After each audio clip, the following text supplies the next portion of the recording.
দাঁড়িয়ে আমরা সবাই মিলে দাঁড়িয়ে একটা সিদ্ধান্ত নিতেছি, এই দিক দিয়ে পাহাড়ের ভিতরে ঢুকবো।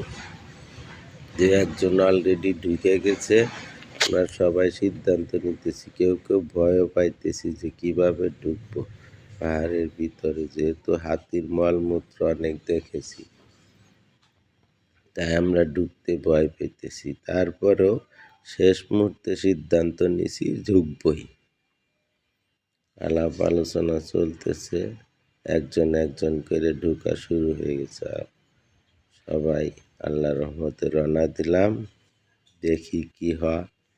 আস্তে আস্তে সবাই একটু একটু করে ঢুকে পড়লাম,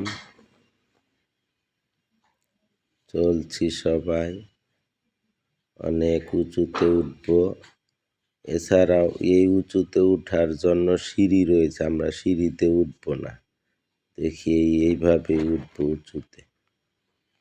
প্রায় 200 ফিটের মতো উঁচু।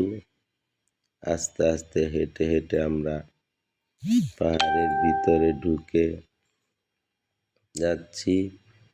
কিছু দূর যাওয়ার পরপরই হাতি যেসব রাস্তাতে চলাফেরা করে সেই সব রাস্তাতে আমরা পাহাড়ে উঠব।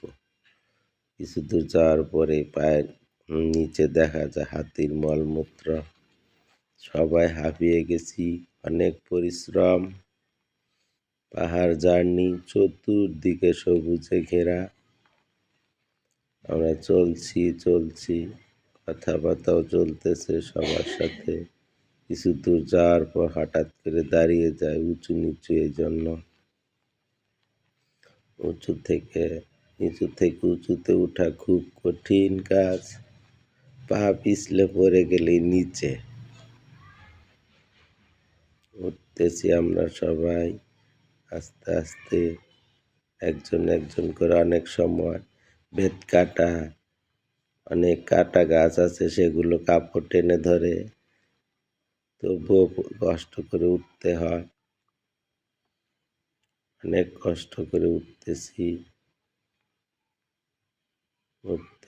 আস্তে আস্তে সবাই মিলে। মাঝে মধ্যে ভয় হয় সাপ যদি থাকে, এজন্য দুপাশে, এখন যে জায়গাতে যাচ্ছি দুই পাশে বেত কাটা আছে। হঠাৎ করে দাঁড়িয়ে যায়, একজনে পার হয়ে গেলে একটা ডাল ধরে ছেড়ে দিলে আসে, মাথায় বাড়ি লাগে, এজন্য দাঁড়াতে হয়। পাহাড়ে ভ্রমণ করা খুব কঠিন, এমনি খুব সুন্দর, কিন্তু পরিশ্রমের কাজ।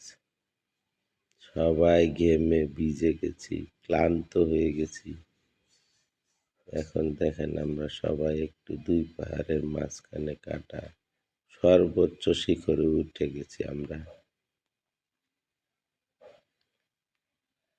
অনেক পাহাড় চতুর্পাশে দেখেন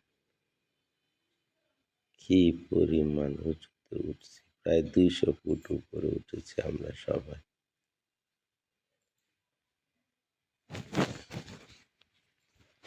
চতুর্পাশে দেখেন পাহাড় আর পাহাড়, আর সবুজ প্রকৃতি ভরপুর। হাঁপিয়ে গেছি, দুম টানা কষ্ট হয়ে যাচ্ছে।